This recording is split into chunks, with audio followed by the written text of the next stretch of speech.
Assalamu alaikum. My name is Nicole Queen, and I converted to Islam 3 years ago. I grew up in close to Louisiana, the border of Texas and Louisiana, and when I was 8 years old, I moved south of Dallas and grew up in a really small town there. Most people can't even find it on a map.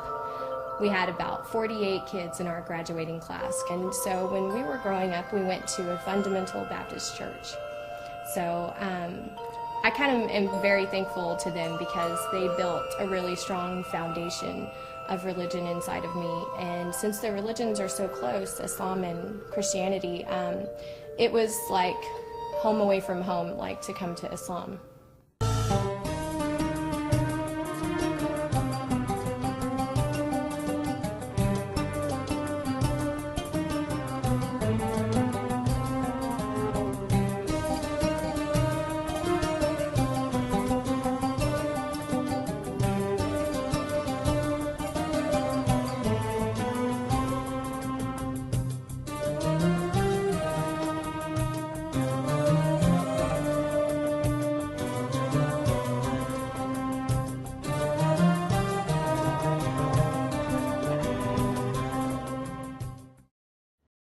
Nicole Queen and her husband Hassan live busy lives, working in the heart of Dallas, Texas, the largest non-coastal city in the United States.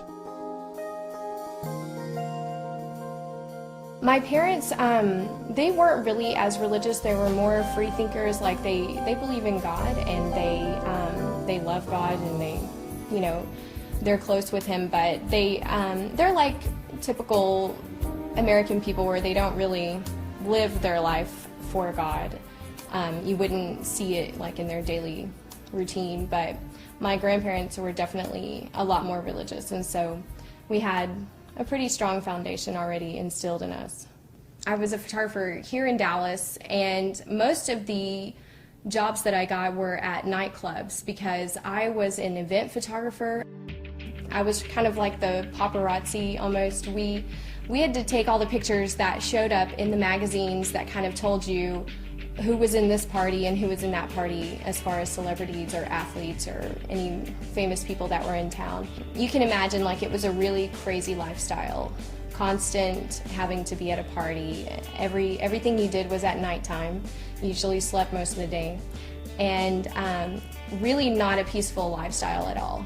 Because I had still a little bit of that urge for God in me from growing up like as a Baptist, I felt a lot of emptiness like living that kind of life. It was like daily you are surrounded by people that are greedy, I guess I would say.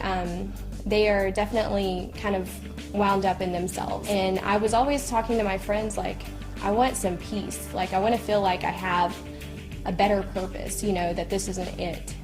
I'm just around a party all the time. Life's a big party. And I definitely didn't feel like life was a big party. So they would always tell me, you have an awesome life. People want to be like you. You get to go to things that people have never been to, and you get to be around all these producers and publishers and everything. But when you're around that all the time, it's kind of scary. You look at people and you think, nobody cares about anything. Nobody cares about anything important. They don't even really know what's going on outside of their little bubble that they live in. I used to kind of try to read my Bible. I would try to do a little soul searching and figure out like what is it that I'm looking for. And I would have nightmares at night, just where I'm just searching for something and it's like I can't find it and I'm always running towards something. I knew people that were Muslim, they didn't really practice Islam, so I was around it. I was exposed to it a little bit, I had friends that didn't drink. I knew people that were just a little different, and you would ask them like, how come you don't want to go here or there? And they would say, oh, I don't hang out at those kind of places. I'm Muslim. And one night after a photo shoot, I was going to meet up with my friends, and I also met who's now my husband, Hassan, and he was kind of going through the same soul searching too. When I met Nicole, we met in a outside like lounge, and I was practicing Islam, but not completely the way I should be practicing Islam. And Nicole, when I met her also, she was looking for peace in her life. So by the time when we met, we were able to relate to many things together toward better ourselves, to be a better person. We would talk to each other all the time about what we were looking for in life, about what we wanted to be, and how we wanted to be different than what we were now. I kind of talked to Nicole about Islam, at the same time remind myself about my religion and what kind of person we need to be. So I was telling Nicole about how to go to classes in the mosque and to learn more about Islam.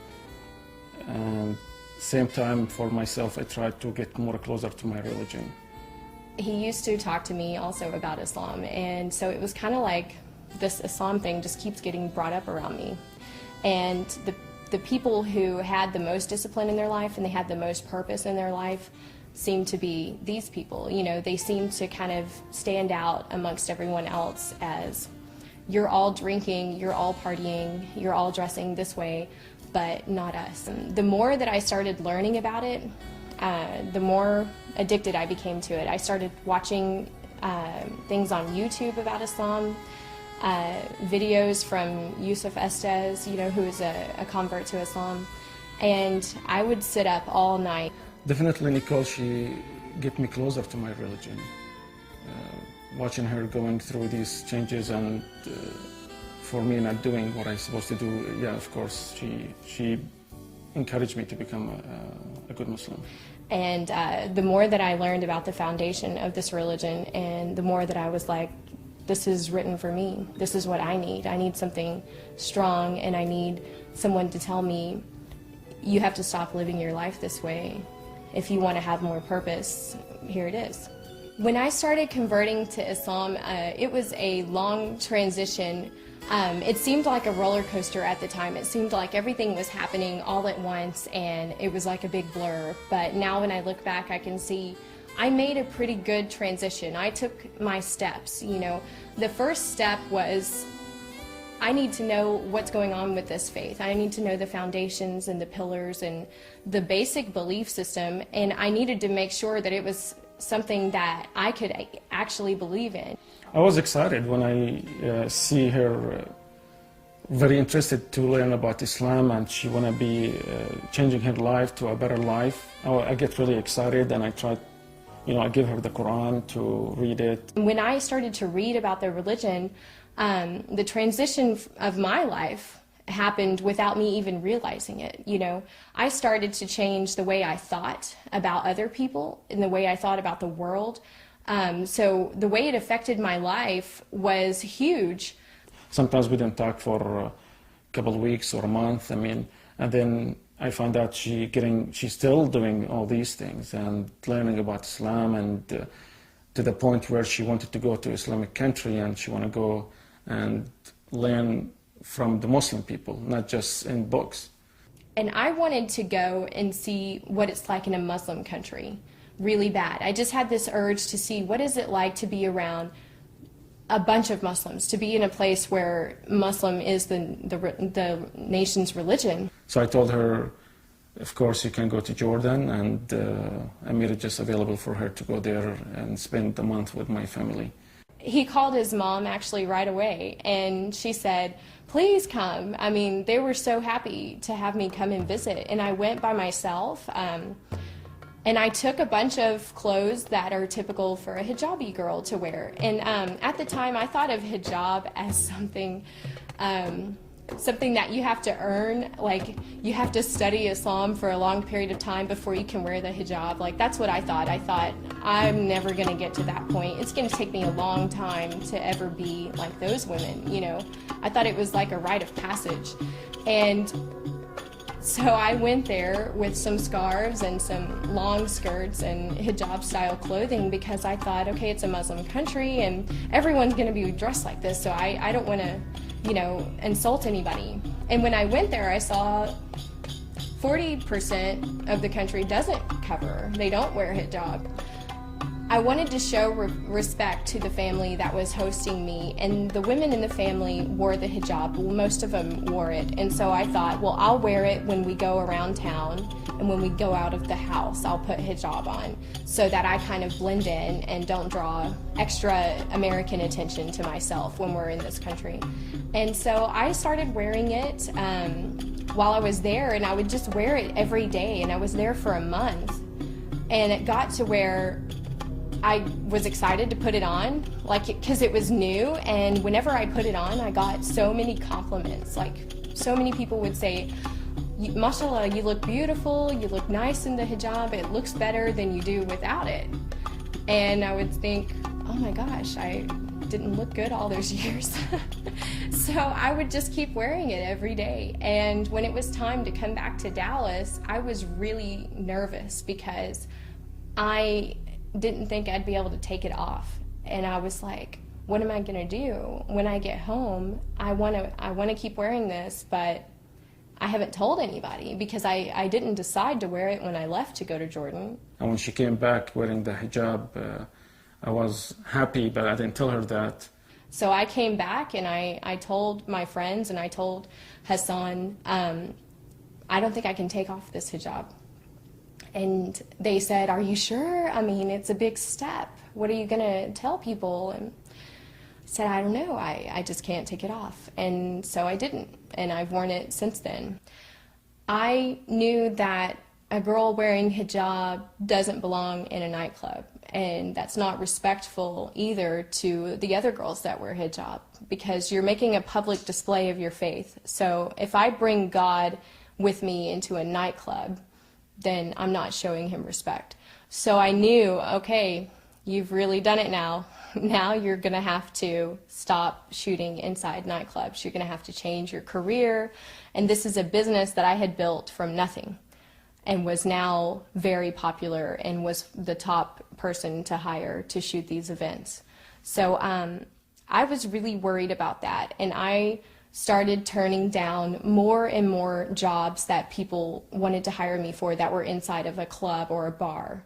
Of course, she changed the way she sees things, her clothes, her friends, her job. I went back to what I loved, and I said, I'm gonna do what I was born to do, and I'm a photographer. I've been a photographer since school. I mean, this is what I've always done, and this is what I did when I was a kid. So I made a new portfolio. I just started from the ground up. I had done it before, so I was like, I can do this again. And I made a clean portfolio, and none of the images that I would do ever again were going to be women scantily clad, you know, and pictures of people drinking and partying and things like that. And so I made a new portfolio of happy things like weddings and charity events and political events. So I was still shooting what you would consider celebrities, but in their respective times, in the daytime, not at night when they're kind of letting the claws come out. So I changed my business, and it grew from there. And now, with my hijab on and my new way of shooting and my new kind of outlook on photography now, I'm busier than I ever was when I was just flaunting myself. So I don't know if that's a gift from God or what, but my business has grown double since then, and I'm thankful for that. And everything that I shoot now, I feel proud of. I feel like I wouldn't be embarrassed to show this to my grandmother.